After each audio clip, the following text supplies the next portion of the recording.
કહેવાનો મતલબ એ છે કે તમારું ઊંચી પોસ્ટ હોય તો જ તમારી વેલ્યુ થાય એવી જરૂરી નથી. ભલે નાયબ વડાપ્રધાન હતા, પણ લખી લેજો કે જવાહરલાલ નહેરુનું કોઈ દી એવડું મોટું સ્ટેચ્યુ ન બને. આ વિશ્વનું પહેલા નંબરનું સ્ટેચ્યુ સરદાર વલ્લભભાઈ પટેલનું બન્યું એનું એકમાત્ર કારણ એના કર્મોમાં એવડી મોટી તાકાત હતી. પછી કેવા હતા કે સાહેબ દિલ્હીની અંદર નાયબ વડાપ્રધાન બની ગયા પછી એ ચક્કર મારવા નીકળેલા એના ડ્રાઈવર સાથે, અને એમાંથી અચાનક એ કાચની બારી ખોલે છે અને ત્યાંથી એક ફરતો માણસ નીકળેલો હોય એને બોલાવે છે કે અહીંયા આવતો ભાઈ.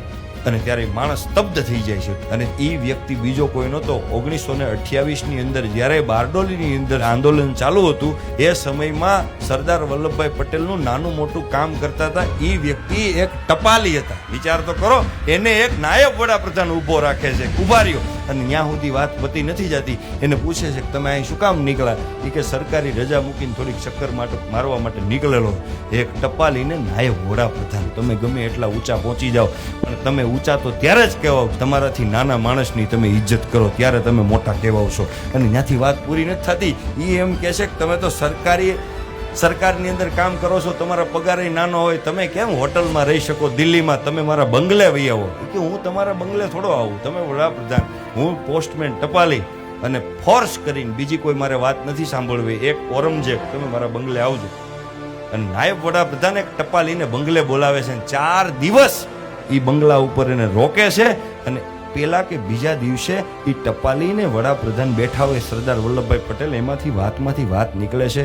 સાહેબ એક વાત કહું, વિષય બારી છે પણ મારે એક વાત કેવી છે. મારું પોસ્ટિંગ બનાસકાંઠા વિસ્તારની અંદર થયું છે અને એ વિસ્તારની અંદર ભારત પાકિસ્તાનની બોર્ડર છે. ત્યાંથી ઘૂસણખોરી વધવાની શક્યતા ખૂબ. ત્યાં કોઈ પોલીસ થાણું નથી. અને મને એવો વિચાર આવ્યો હું તમને વાત કરું. અને નવાઈની વસ્તુ એ છે કે ઓલો બનાસકાંઠા પહોંચ્યો ને અને સ્તબ્ધ થઈ ગયો. એ પહોંચ્યો ને ત્યારે પોલીસ સ્ટેશન ચાલુ હતું.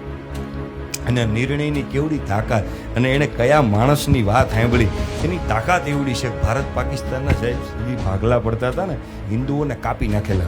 લાહોરથી ટ્રેન પંજાબની અંદર આવી અને પંજાબના શીખો તલવાર લઈને નીકળી ગયેલા. જનૂની શીખો. આખા દેશની અંદર દંગો મચી ગયો. આખા દેશમાં કેટલા બધા વ્યક્તિઓ હતા કે ખાલી વિચાર કરતા હતા કે એ શીખોને ખાલી સમજાવવા દઈએ. જનૂની શીખો, જેના બાપ દાદા, જેના કુટુંબોને, જેના પરિવારને કાપીને પાકિસ્તાનથી મોકલેલા.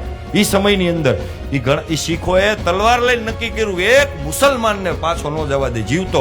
એ સમયની અંદર એને કોઈ શાંત નહોતી પાડી શકવું એમ એ ટોળું જ એટલું મોટું હતું. પણ સરદાર વલ્લભભાઈ પટેલ જઈ અને 45 મિનિટ સુધી લેક્ચર આપ્યું.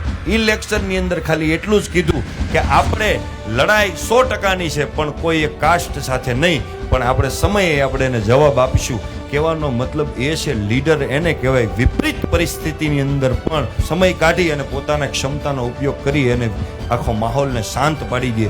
આવા કાર્યક્રમો શું કામ કરવાની જરૂર? સાહેબ લંડનની રાણી હતી વિક્ટોરિયા, એનો જન્મ થયો ત્યારે એમના કોઈ સલાહકારોએ એમ કીધું કે આ જ્યાં સુધી મોટી થાય ને ત્યાં સુધી જે મહાપુરુષો આમના કુટુંબમાં થઈ ગયા હોય એની વાતો સતત કર્યા કરો.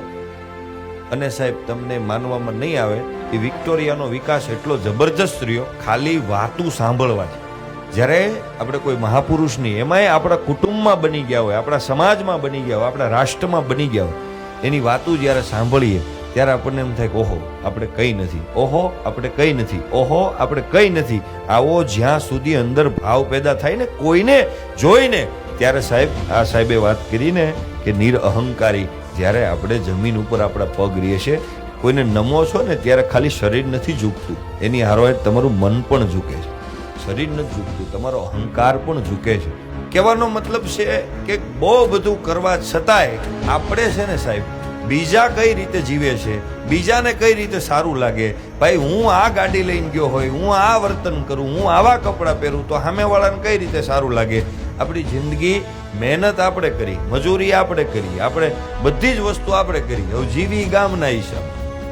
કોઈ હોટલની અંદર 3 સ્ટારમાં જમવા બેઠા હોય તો જમવાની ડીશ આવે ને તો કે ભાઈ ઓલા 5 સ્ટારમાં જમ્યા એવું નહીં, પણ અત્યારે 3 સ્ટારનો આનંદ લેવાનો છે એનું શું કરવાનું?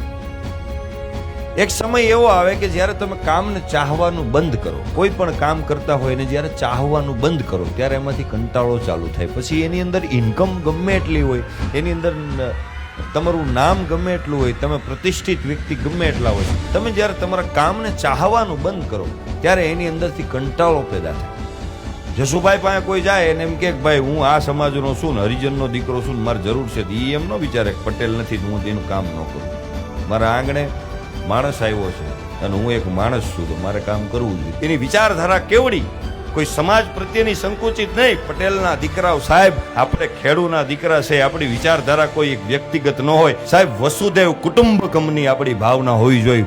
આપણા આંગણે કોઈ પણ વ્યક્તિ આવ્યો હોય, ખેડૂના દીકરા છે ભલામણા કોઈ પણ જ્ઞાતિ જાતિનો, અરે સાહેબ આપણો હાથ હંમેશા આમ હોય તો સાહેબ એક વર્ગ માટે. અને આવનારી 25 વર્ષ કે 30 વર્ષ સુધી જો આપણે આ વસ્તુ કરી નાખી તો આપણી પેઢી આર્થિક, શારીરિક, માનસિક અને તમામ રીતે સુખી થાય. સમાજની અંદર આપણે રહીને સમાજનું કામ કરીએ, એક સમાજની વ્યવસ્થા છે, યાદ રાખજો. એમાં તમારો અમારો બધાનો સમાજ, દરેક વ્યક્તિ આજ એક એવી ગતિમાં જઈ રહ્યા છે કે થોડું ઘણું મેળવવામાં બહુ બધું ગુમાવે છે. એ આપણા વડીલોએ નહોતું કર્યું સાહેબ. રિયલમાં સરદાર વલ્લભભાઈ પટેલની શૌર્યતા શું હતી સાહેબ? કારણ કે આપણે છે ને, આપણે અત્યાર સુધીમાં કોઈ વ્યક્તિએ કમ્પેરિઝન કર્યું, જય સરદાર જય સરદાર, હવે કમ્પેરિઝન કર્યું, એની કલ્પના આપણે કોઈ વ્યક્તિ સાથે કરીએ કેમ થાય? ક્યારેય ન થઈ શકે. અરે સાહેબ સરદાર પટેલનું રૂવાડું પેદા ન થઈ શકે ભલા માણસ. સરદાર પટેલનું વ્યક્તિત્વ એટલું ઊંડું.